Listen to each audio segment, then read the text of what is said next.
Luke, I am your father. Really? Take us away, leave the city behind. We're on our way to find blue skies. Hey everyone, welcome to Trail Sage, and this week we're talking about the Taisioner Windslayer. Now I bought this for my GoPro a little while back to see if it could help with some of my audio, and I realized that we're talking about the built-in mics on the GoPro, so the quality is what you get, but I don't think wind noise should be an additional factor. I mean, it doesn't really matter how good your camera is if no one can hear you, right? And I know there are plenty of other options for blocking the wind, including bulky media mods and or the use of external mics. I've even seen the ones where people glue the little furry thing to the top of the GoPro, and you know what, if that works for you, then great. But as a mountain biker and a trail runner, I go through some pretty crappy situations, and having something glued to the top of my camera just means it's harder to replace. Also, those media mods can be cumbersome and heavy, and that's not really something I'm interested in either. So if you're someone that shoots with a GoPro and you struggle in windy conditions, then this Taisioner Windslayer could be a good option for you. Now this is normally the point in my video when I go over all the specs, but if I'm being honest, I had a really hard time finding them. However, I can tell you that at 4 grams, it is incredibly light, and the foam is designed to fit around each specific GoPro. This one here was designed for the Hero 9, and as you can see, there are cutouts for the mounting brackets at the bottom, the front and rear screens, as well as the power and record buttons. And that's it for all the specs. So let's go ahead and jump into my likes. I absolutely love how effective this windscreen is at blocking the wind. I don't have the time or the crew to worry about audio level and wind noises. I just need it to work. Again, I'm not looking for perfection here, but eliminating wind noise is one less thing that I have to worry about. I mentioned earlier how tough the environment and conditions can be around me, and I put my camera through a lot. And being able to replace this windscreen when it gets muddy, wet, or dusty is a huge win for me. I also appreciate all the different cutouts on this Windslayer. I know the original one had like one cutout for the lens, so this is a pretty big improvement. The lightweight and small footprint makes this an absolute no-brainer for me. I primarily use my GoPros to capture B-roll and point of view shots, so small and efficient is really what I'm looking for in a product. So what are my dislikes? Well, we talked about all those cutouts being helpful, right? But it also makes the foam loose around the edges. Now, I'm not saying that this gets in the way of your lens, it's certainly not that bad. I'm just saying that it might not be as snug as you might expect.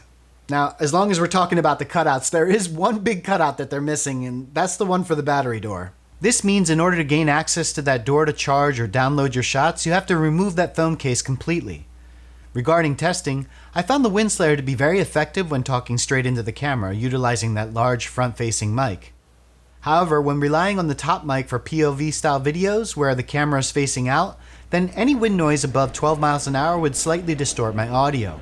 It was still way better than no windscreen, but it certainly wasn't crisp. If you're a runner, you don't have to worry about any of this, but if you're a cyclist or a mountain biker, then this could be an issue.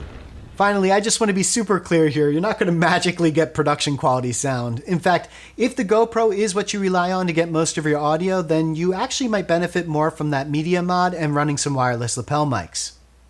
Well, that's it for all my negatives. So let's talk pricing, because arguably this could be the biggest positive. You can purchase these for about $10 to $12 a pop. This makes replacing them if I get one dirty or if I rip it on a branch much less of a concern. In fact, you might want to just buy 2 and bring one as a spare. Now, I'm not saying this is going to solve all your audio problems, but I am saying it's pretty good at blocking the wind. So whether you don't have the money to spring for an expensive wireless system, or you're just looking for an easy, light, inexpensive solution to improve your audio, then I highly recommend the Windslayer. If you're interested in buying one, I'll leave a link in the description below. Well, that does it for my review. I'll leave some more sample clips at the end in case you're interested in hearing some more examples. Well, I hope that was helpful to you. If you have any questions or feedback, leave them in the comments below. And if you like what you see and you want to see more content like this, feel free to subscribe. Thanks for watching. I can hear it! Don't you lie to me! Oh hey, you're still here. Well, that means that you're interested in those sample clips. But before we do that, let's go over the settings that I used in the GoPro. Again, I'm not running any media mod, I'm just using the built-in mics. And in the menu, I have the wind detection set to auto. What I found was the Windslayer was extremely effective when I was holding up the camera and talking directly into it, almost like a vlog style, where you're utilizing that giant mic that's right in the front. The problem occurs when you're doing a POV style video and you're using that top mic. Any wind speed above 12 miles an hour and the GoPro would begin to distort my audio. Anyway, here's some test footage so you can decide for yourself. All the audio is raw and unedited, and you can use the chapter markers below to jump around to the different tests. All right, so this is going to be our first test with the Windslayer on. And we're going about an 8-minute pace up a slight little incline. We'll kind of go from there and see how well this Windslayer works. So, apologize for the heavy breathing. You'll probably get a lot more of that on the downhill. All right, so we'll turn around here. It's not a super technical trail. I didn't want something super technical because obviously I don't want to eat it on camera. So let me clutch the tripod and we'll face you guys out. And here we go. Let's do a 6-minute per mile test going downhill. So here we go.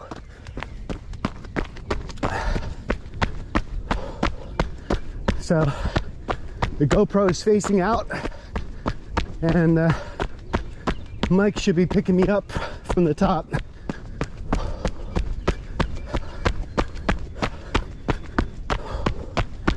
And we just hit 5:45, 5:30, 5-minute 30 mile, 5-minute, I can't speak.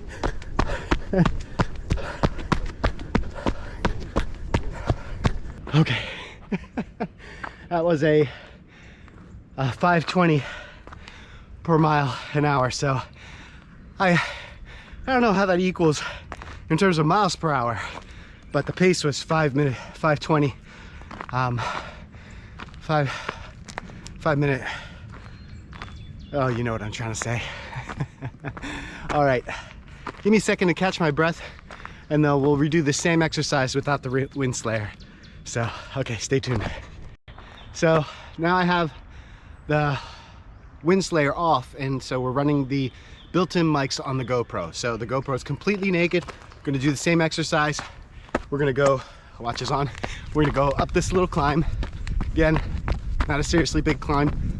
The intent here is just to kind of give a feeling for how good the mics work at a slower pace. So this is about an 8-minute pace.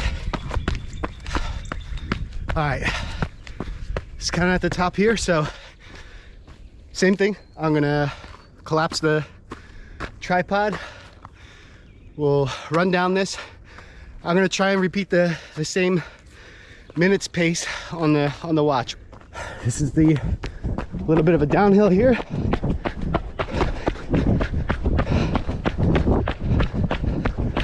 So now we're going, yep, we're at 5:20.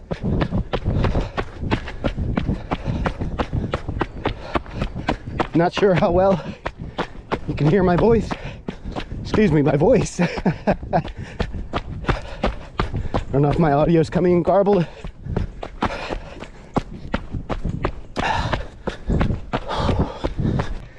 So that was 5:20 pace again, or darn near close.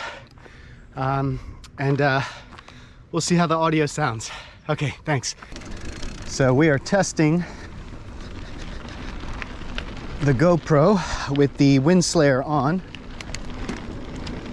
And this is about 10 miles an hour. So I'm thinking there should be no issue with the audio on the Windslayer. Oh, a little bit of a punchy up here.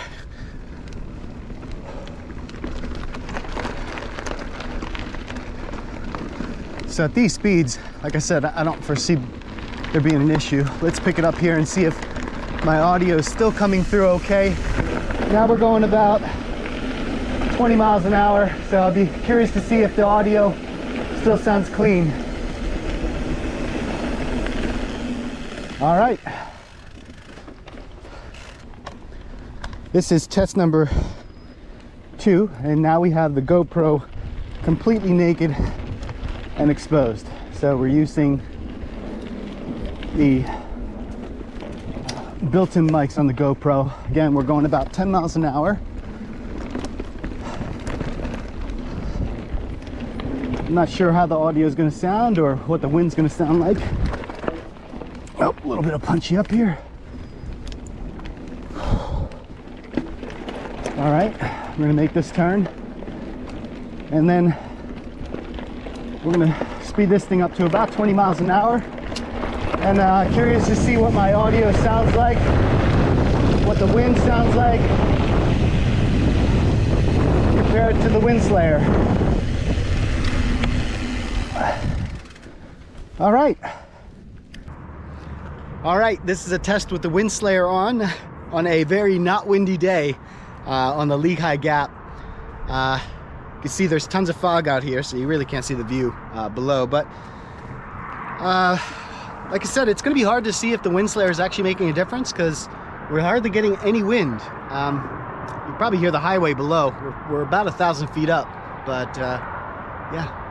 Again, this is without the Windslayer, so we're running the GoPro naked. Just the built-in mics. So we'll see if it had any effect on the lack of wind that we had today.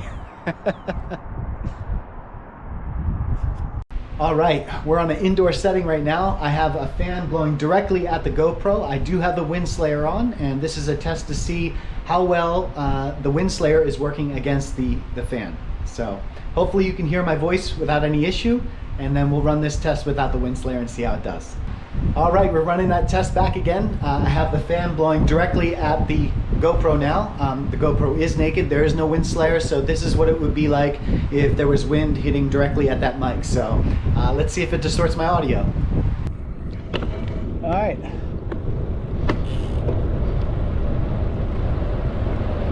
So this is a sample.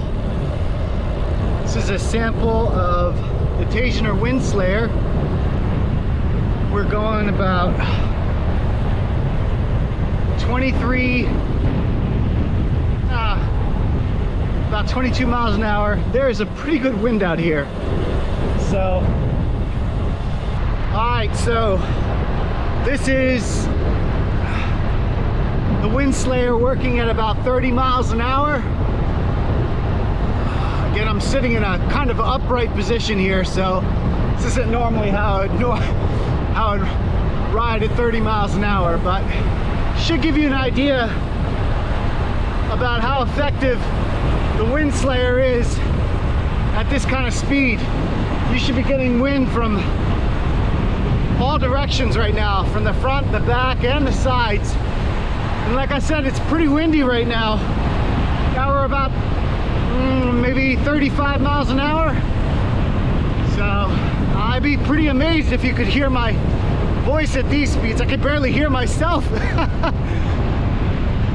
Anyway, we'll see how it goes. This is test number 2. I took the Windslayer off.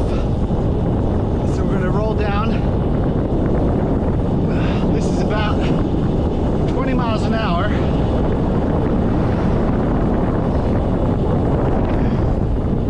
This is about 20 miles an hour. That must have been, so here we go.